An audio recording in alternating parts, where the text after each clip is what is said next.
Mind और parachute दोनों एक ही चीज़ है, दोनों बिना खुले कभी काम नहीं आएगी। तो किसी एक ऑथर की जब हम बुक पढ़ते हैं तो अगर वो 40 साल का है तो उसके पूरे 40 साल के एक्सपीरियंसेस उस किताब में हैं, और हमारी जो एक बाउंड्री होती है ना, एक लिमिटेशन, वो एक्सपैंड होनी स्टार्ट होती है, जिसकी वजह से हमारा सेल्फ कॉन्फिडेंस लेवल इंक्रीज होता है और इसकी वजह से हमारे पर्सनैलिटी में इंप्रूवमेंट आनी स्टार्ट होती है। क्योंकि फिर हमें अपनी गलतियों का इंतजार नहीं करना होता है। अगर कुछ हम सीखना चाहें, हम दूसरों की गलतियों से सीख सकते हैं, उस पर एक्शन लेने की जरूरत है। और किताब सिर्फ एक रास्ता बताती है कि आप नेक्स्ट स्टेप में क्या कर सकते हो और क्या अवॉइड कर सकते हो।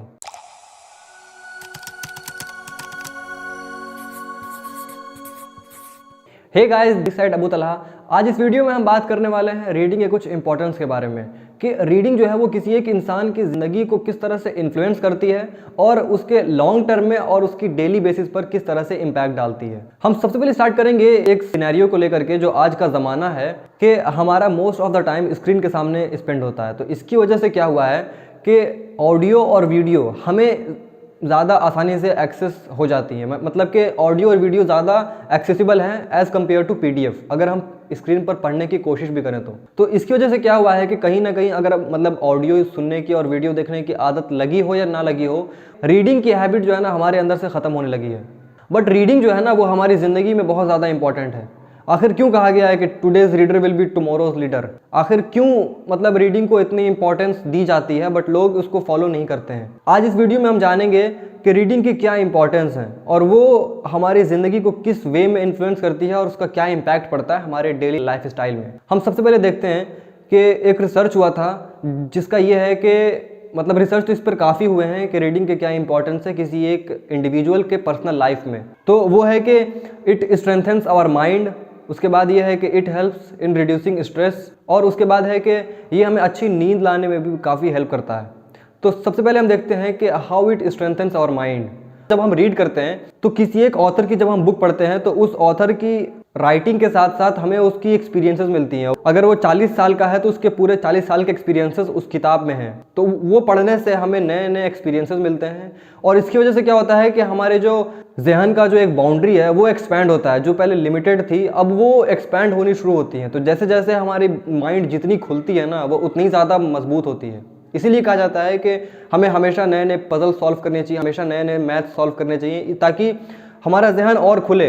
क्योंकि जहन जो है वो ऐसी चीज़ है कि आप मतलब कि इसको आप सोच सकते हो कि it is like a parachute, कि माइंड और पैराशूट दोनों एक ही चीज़ है, दोनों बिना खुले कभी काम नहीं आएगी। तो जहन हमारी जितनी खुलती है ना उतनी ज़्यादा मतलब स्ट्रांग होती है और उतनी ज़्यादा वो अच्छे से काम करती है। और जब हम किताबों को पढ़ते हैं तो नए नए वर्ड्स हमारे सामने आते हैं, और फिर कई दफ़ा ऐसा होता है कि कोई एक वर्ड है जो कॉमन है बट वो हमारे मतलब के अंडरस्टैंडिंग में नहीं है, बट वो एक वर्ड जो है ना वो इसी मतलब एक पेज में कई बार रिपीट हो रहे होते हैं। तो इसकी वजह से क्या होता है कि वो नए नए वर्ड्स हमारे जहन में बैठते हैं, और जब हम डेली बेसिस पर जब हम टॉकिंग में उसको इस्तेमाल करते हैं तो इसकी वजह से हमारी वोकेबुलरी इंक्रीज होती है, और हमारी जो एक बाउंड्री होती है ना, एक लिमिटेशन, वो एक्सपैंड होनी स्टार्ट होती है, जिसकी वजह से हमारा सेल्फ कॉन्फिडेंस लेवल इंक्रीज होता है और इसकी वजह से हमारे पर्सनालिटी में इंप्रूवमेंट आनी स्टार्ट होती है। और फिर ये है कि हम जब किसी एक ऑथर की जब किताब पढ़ते हैं ना, या तो उसकी सेल्फ मतलब कि ऑटोबायोग्राफी हो या फिर वो किसी और की बायोग्राफी लिखा हो या फिर किसी एक टॉपिक पर वो एक्सप्लेनेशन दी हो, तो जब हम उस चीज़ों को पढ़ते हैं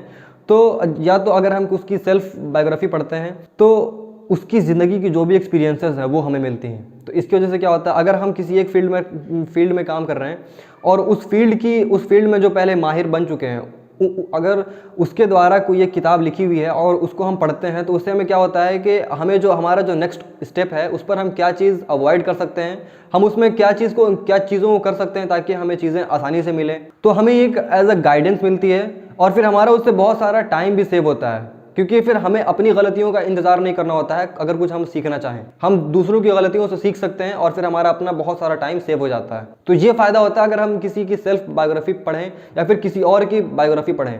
अब रही बात कि किसी चीज़ों को अगर जब एक्सप्लेनेशन जब हम पढ़ते हैं तो किसी एक चीज़ पर अगर 4 ऑथर ने किसी एक चीज़ पर लिखा है तो चारों का वे अलग होता है। जब हम एक चीज़ को 4 अलग अलग जगहों से पढ़ते हैं ना तो हमें ज़्यादा एक्सपीरियंस मिलता है और ज़्यादा अच्छे से नॉलेज मिलता है। और एक ये भी है, किसी एक लैंग्वेज को अच्छे से समझने के लिए और उस पर अपना कमांड पाने के लिए 4 चीज़ों की ज़रूरत पड़ती है: listening, speaking, reading and writing.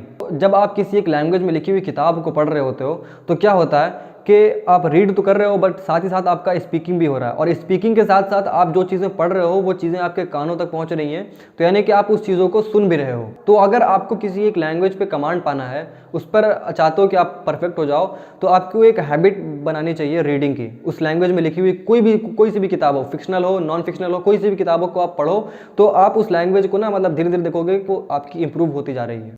अब हम देखते हैं कि आप अगर आपके अंदर हैबिट नहीं है रीडिंग की और इसको आप अपनी ज़िंदगी में अपनाना चाहते हो, तो आप किस तरह से आप जो है वो रीडिंग को अपने ज़िंदगी में ला सकते हो। तो स्टार्टिंग में जो है ना, आपकी अगर हैबिट नहीं है तो स्टार्टिंग में हैबिट बनाने की कोशिश मत करो, इसको आप हॉबी बनाओ।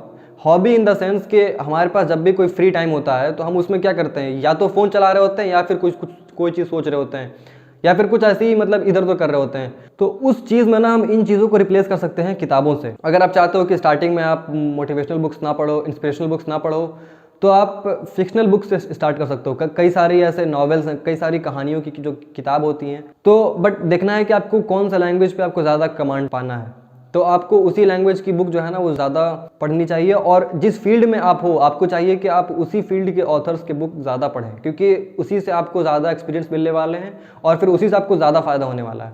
तो स्टार्टिंग में don't make it as a habit, make it as a hobby. जब आप किसी चीज़ को रीड करते हो ना, तो उस चीज़ को ज़ोर ज़ोर से पढ़ो, क्योंकि जब हम ज़ोर से पढ़ते हैं तब हमारा दिमाग जो है ना उस चीज़ को ज़्यादा आसानी से कैच करता है और ज़्यादा हमारा उस चीज़ पर फोकस होता है। वरना अगर हम धीरे धीरे पढ़ रहे होते हैं तो हम पढ़ कुछ रहे होते हैं बट हमारा दिमाग कहीं और चल रहा होता है। बट अगर हम उसी चीज़ को ज़ोर से पढ़ें तो हमारा पूरा फोकस उस पढ़ने पे होता है और फिर हमारा दिमाग जो है उस चीज़ को ज़्यादा कैच करता है। और सिर्फ रीडिंग काफ़ी नहीं है, मतलब कि अगर आप नॉन फिक्शनल में जो चीज़ों को पढ़ रहे हो तो वो सिर्फ पढ़ने तक ही काफ़ी नहीं है। क्योंकि मतलब कुछ लोग कहते हैं कि हम मतलब कि अगर हम किताब पढ़ रहे हैं तो हम बहुत माहिर हो जाएंगे। सिर्फ किताब पढ़ना काफ़ी नहीं है। ऐसा हुआ था कि मेरे पुराने स्कूल में एक सर हैं, वो आके कहते हैं स्कूल में कि मैंने तो आज थिंक एंड ग्रो रिच पढ़ लिया, अब मैं अमीर नहीं हो रहा हूँ। तो सिर्फ पढ़ने से कुछ नहीं होगा। अगर आप ये सोच रहे हो कि हम सिर्फ पढ़ के माहिर हो जाएं या फिर जो लोग किताबों को पढ़ते हैं वो ज़्यादा माहिर हैं, तो ऐसा नहीं है। ये भी एक वही चीज़ है कि आपके अंदर नॉलेज खूब है बट आप उस पर इम्प्लीमेंट नहीं कर रहे हो। आपके अंदर आइडियाज़ तो हैं बट आप उसको एक्शन में नहीं ला रहे हो। तो जब तक किसी चीज़ को एक्शन में नहीं लाया गया तब तक उसका कोई काम नहीं है। तो आप जिन चीज़ों को पढ़ो उन चीज़ों को अपनी ज़िंदगी में अगर वो देखो कि उन चीज़ों को फॉलो करने की ज़रूरत है तो उन चीज़ों को फॉलो करना स्टार्ट करो, तभी आप किसी चीज़ का फ़ायदा उठा सकते हो। क्योंकि अगर आपको कामयाब होने के लिए उस पर एक्शन लेने की ज़रूरत है, और किताब सिर्फ एक रास्ता बताती है कि आप नेक्स्ट स्टेप में क्या कर सकते हो और क्या अवॉइड कर सकते हो।